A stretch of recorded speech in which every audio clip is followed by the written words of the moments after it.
guys, hey, good morning, welcome back to the channel. Y'all, we just gonna jump into it. I got a comment under a video that I did a while back. It's the payroll, or what I use to pay my agents video.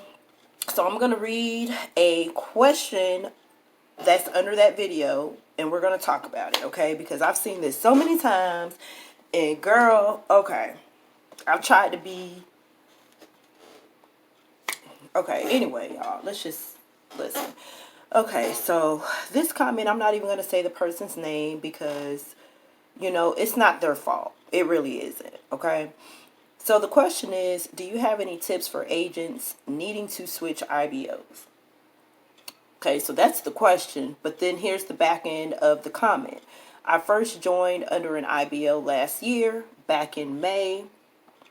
I worked and never got paid and couldn't reach her to release me. I would love to join under someone else or become my own, but I'm stuck. Okay. Y'all, please don't take nothing that I'm saying in regards to this question the wrong way.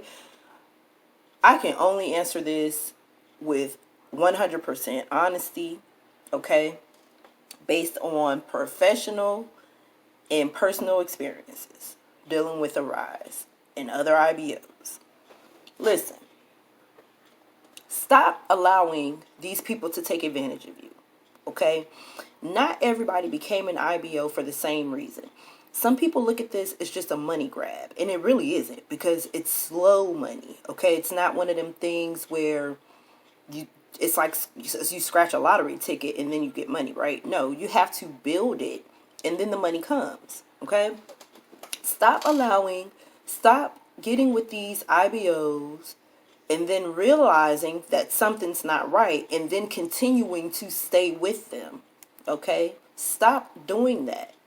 Now, in this comment, this person says, I first joined under an IBO last year back in May. Last year back in May was somewhat the start of the pandemic, right? So a lot of people were looking for work from home positions because a lot of people could not go back to work. Okay? Listen. The fact that you even, and I'm not saying this to the person that commented this, I'm saying this to anybody who's been in this position. If you're with an IBO and you're realizing that you're not getting paid, cut them off, okay? And I want to say cut them off if you've done your due diligence to try to figure out what happened to your pay. Arise issues payroll twice a month, okay? Agents get paid twice a month. Now, how much you get paid, that's different. That scenario is going to be different because we do have clients where you have to rent equipment, like our bed and breakfast client. You have to rent a whole laptop for that client. And yeah, there are some agents who might feel like they're not getting paid because they actually owe money to their IBO. You get what I'm saying? So yeah, that's different. But if you've been working, you don't owe no money, you've been doing everything you're supposed to do on your end, but you're not getting paid, that is a problem, okay? And I've been seeing this even before I became my own IBO. People were telling me stuff like this. And I'm like, wow, that is so crazy. Like, why would somebody not give somebody money that's owed to them? Like, that's ridiculous, right? Okay, you would think that. But, man, not everybody thinks the same way, okay? Some people, they didn't really get into this to help people. They really only got into this to try to level up their own lives, but with your money, okay? That's why I always tell you guys you can only do so much research as far as trying to find the right IBO. But when you do find an IBO and something's funny about your money and you don't have an explanation as to what happened, like they literally didn't call you or reach out to you to say, hey, I fucked up your money, or hey, this is why you're not getting a payroll or whatever. If you didn't get any courtesy like that, cut them off. Let them know that you want to be released, okay? Now, that's what I'm going to say on that. Now, let me continue on with the rest of the comment, because the rest of the comment says, I worked and never got paid. So we just talked about that, and couldn't reach her to release me.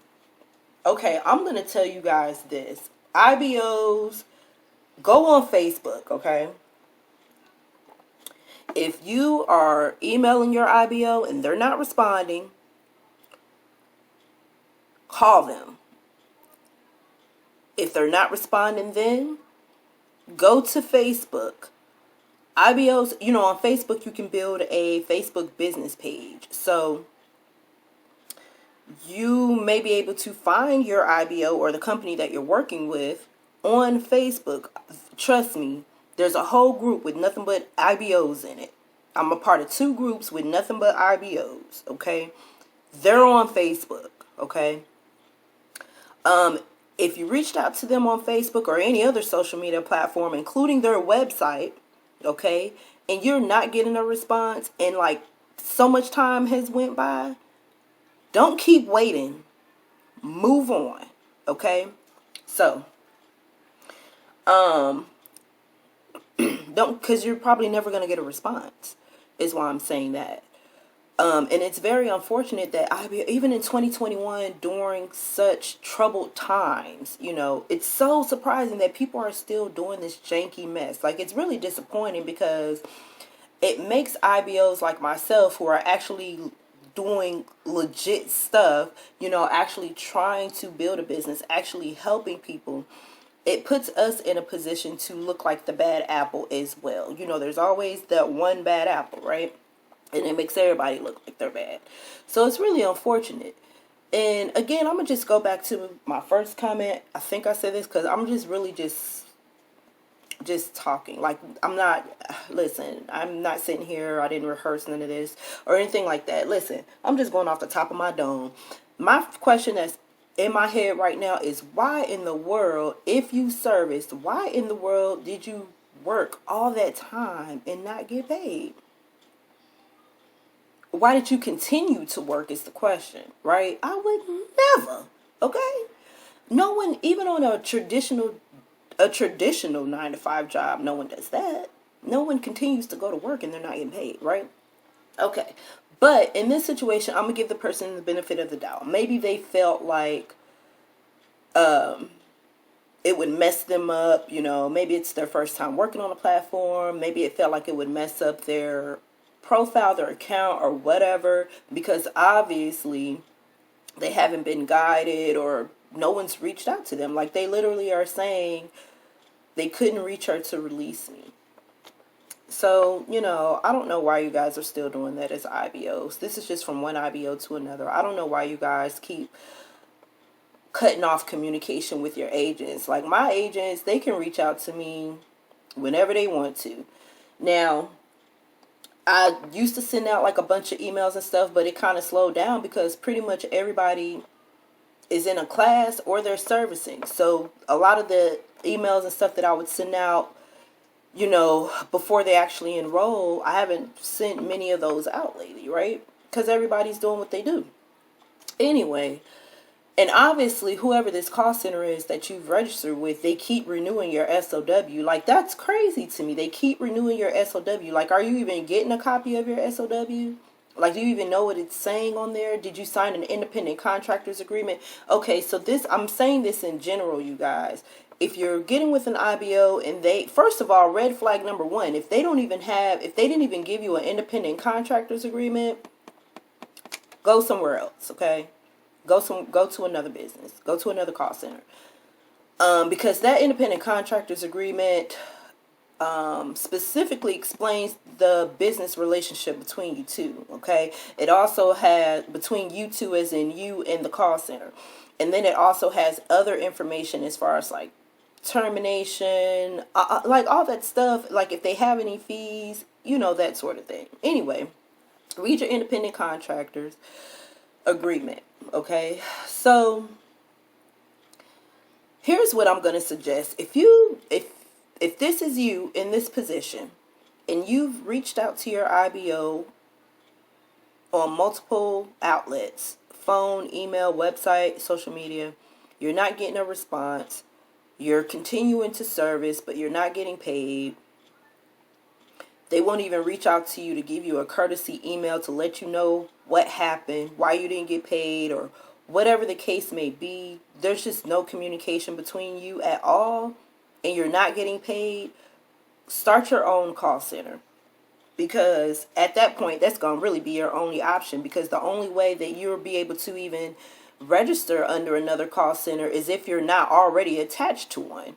Right?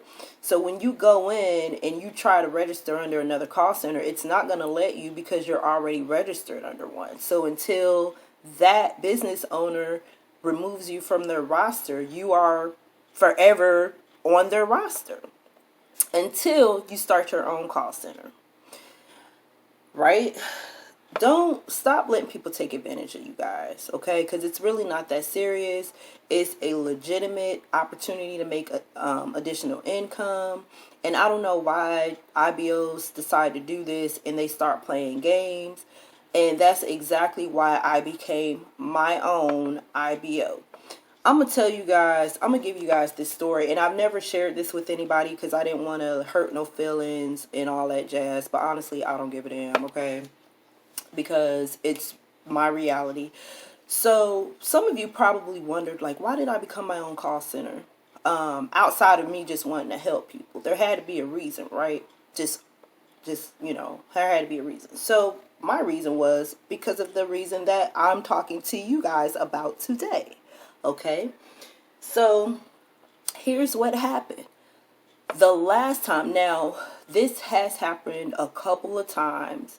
And I let it go because it was family. You know, I didn't really like get bent out of shape about it or nothing like that. You know, there was a few past discrepancies when it came to payroll. I didn't really, you know, whatever. But this last time was like, what did it for me, okay? So what happened was payroll was not deposited the regular way. It's normally direct deposit, or that's how I was set up, direct deposit. But my IBO felt the need to go deposit a manual check into my account. Well, unbeknownst to me, she also not only deposited the check, but I guess a few hours later withdrew the or put a stop payment on the check. So by this time, with all that going on, the fees are kicking in, because now it's caused me to pay a some sort of fee. It was like a check fee, and then it caused, because it had, oh, not to mention it happened a couple of times. So she deposited the check, stopped paying the check, and then deposited another check. So by the time the system actually caught up, before the banking system could actually catch up, my account was going into the negatives. Right? My account, there was money already in my account. So her doing this in and out with this manual check ate up the money that I already had in there. And then I had fees on top of that. All from her doing this with this check. I had no idea that any of this was going on. I didn't even know until I was on my way to the grocery store. I decided to go by the bank to get some money out to pay for groceries, and I could not withdraw any money. And I had money in my account, okay? I couldn't withdraw any money, so I go inside the bank, and the lady was sitting there. She kind of looking at me crazy because I'm trying to figure out what's going on. And like I said, unbeknownst to me, this is what was happening in my account. So the lady is telling me this, but she's saying it to me as if I was the one that was doing it. And so she turns her screen around, and I'm like, no, I haven't deposited anything. See, the thing about my account is I rarely manually deposit money into my account. Anytime money goes into my account, it's direct deposited. Okay, whether it's from an affiliate program, eBay, from work. When I pay myself, it's direct deposit. So it's rare that I go into the bank and deposit money. And then when I do deposit money, it's cash. It's never a check. I don't even write checks, okay? Girl, no. I don't even have a check book, because I don't write checks. I used to have a friend that was writing fraudulent checks all the time. And see, the thing is, you learn what not to do from other people. So I was never interested in checks, okay? So yeah, that's what happened with that. And it ticked me all the way off, only because no one reached out to me to tell me what was going on. I had to go into my bank to find out what was going on. And then I had to explain to this bank teller that, no, that was not me that did that. I didn't do that. I know exactly who that was that did that, because she showed me a picture of the check. Okay? So I'm like pissed off at this point. I still go grocery shopping because I'm like, damn. I had some other money that was supposed to be for something else, but I still needed groceries. So, of course, I still went grocery shopping. But my account was messed up, okay? My account was messed up all from this one manual check. That did it for me, because no one called me and said, hey, sis, this is what I did, and then this is what I went back to do. I apologize, or whatever. Like, I had to call them and ask them what was up. You get what I'm saying? I had to call them and be like, bruh, what is up? Like, why does it, like, my account is like negative, negative. And there was money in here before this whole thing happened. I'm gonna need my money. You get what I'm saying? So, listen, you guys, I got that nonchalant, I don't give a fuck attitude. So I was just like, oh, okay. Y'all don't care? I guess I don't either. Okay? So the first chance that I was able to put a little bit of money to the side to get me an LLC, that is what I did. Okay? Because I'm not playing with people. When it comes to money, you don't play with people when it comes to money. Okay? If they owe you, they owe you. Right? Especially if you provided the service or the product. Okay? You stop playing with people. Stop letting people play with you. Okay? So I was over it. I got tired of being played with. So instead of reaching out and saying, hey, release me or whatever, I figured out how to just start my own call center. You don't even need permission to do that. Since they didn't give me the courtesy to let me know that my bank account was going to be messed up for a while, and y'all didn't even plan on reimbursing me the money of all them fees that I racked up from that, I didn't give them the courtesy of transitioning, okay? I didn't call them to say deuces or nothing. Bitch, I just transitioned over and ain't spoke to... Listen, it ain't spoke to my IBO since. I don't have no words because you play too much. You took advantage of the situation because we were family. You get what I'm saying? And because I'm a quiet person, I don't like confrontation, you took advantage of that too. But see, move in silence, people, okay? Move in silence, and that's exactly what I did, and that's what I'm suggesting you to do. Stop allowing people to take advantage of you. If you are working, okay, and you're actually working, I'm not talking about somebody who come to work one day out the week, you know, or they're not fulfilling your SOWs and all that. You're a problem child agent. That's what I like to call them. Somebody who's, there's always an issue with them, right? They want this, this, and that, but they can't even do the bare minimum of what they're supposed to do. I call them problem child agents. But if you're not a problem child agent and you legitimately want to earn an income, but you just want to be missed with all the BS from your current IBO, girl, start your own call center. Okay? It's really the starting of it, setting the foundation of it up is easy. All you do is go to your Secretary of State website, search that you want to start a business, and then go from there. You know, if you're in Georgia, it's $100 to start an LLC, and then it's $50 annually. An EIN number is free. You just go and apply for an EIN number. A DUNS number is free, so you go on the DUNS and get that. And your business bank account. There's many options out there for a business bank account. Okay? That's what I would highly suggest, Mr. or Mrs. Ross, if you're watching this video. Start your own call center, because you're not going to be able to register under anybody else as long as your current IBO is not releasing you. Okay? That's what I would suggest with that. You guys, it's too much going on out here to be taken from other people. Like, I don't like hearing stuff like that. Baby, go clean up your room, babe. Get all that stuff out of there that was...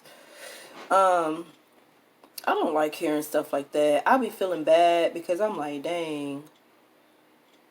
Girl, I be wanting to be Captain Saver, but in this situation, I can't. Because I can't literally go... I try to stay out of it. Like, I never go to another IBO and say, hey, this agent wants to be released. You know, I don't never do that. Now, in the past, I have on 2 occasions went to hunt down an IBO for somebody because they couldn't get in contact with them.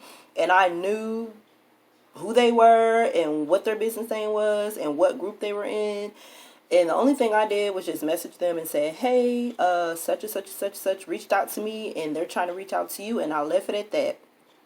I didn't get into the whole switching IBO thing and all that stuff. But yeah, you guys, if you're in a position where you are not getting paid, first of all, stop servicing, okay? Because if you ain't getting paid once or twice, you probably ain't never gonna get paid, okay?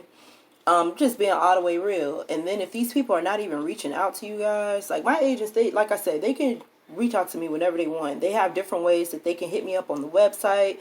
The only way that they cannot contact me is through my personal phone. I used to give out my personal phone number, but then I started getting like a bunch of text messages that I couldn't keep up with.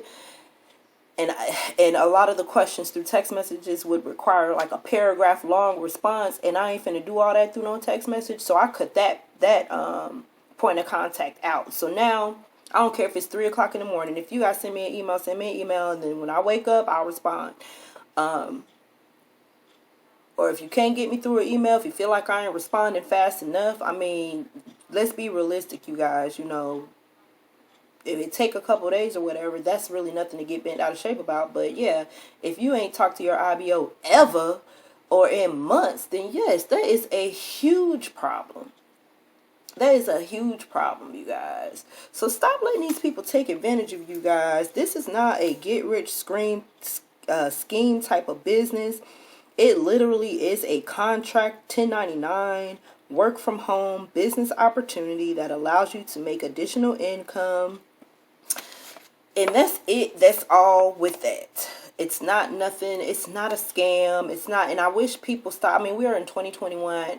I wish people would stop trying to scam people using this platform, because it makes everybody else who is actually working their business legitimately look bad. Okay, so yeah, that's what I would suggest to you guys. Like, I wouldn't even waste my time. Like, bruh, stop servicing ASAP. You know, trust me, you're not okay. How about this? Stop servicing, or no. Okay, you know what? Let me just put y'all on game. Okay, let me just tell y'all, because I was trying to avoid giving this advice, but listen, whatever. Okay, depending on your client or whatever, your SOW, depending on when it ends, when it starts, and all that. Here's the only thing that's going to happen. If you have an SOW that you're currently working, okay, and you're transitioning into your own call center, you already have the other stuff set up. So your LLC, EIN, business bank account, you already have that set up. Go into your portal. And you'll see there is an option to start your own call center. I'm not going to say what the wording is verbatim, but if you go into your portal, it's hard to miss. You'll see what I'm talking about, right?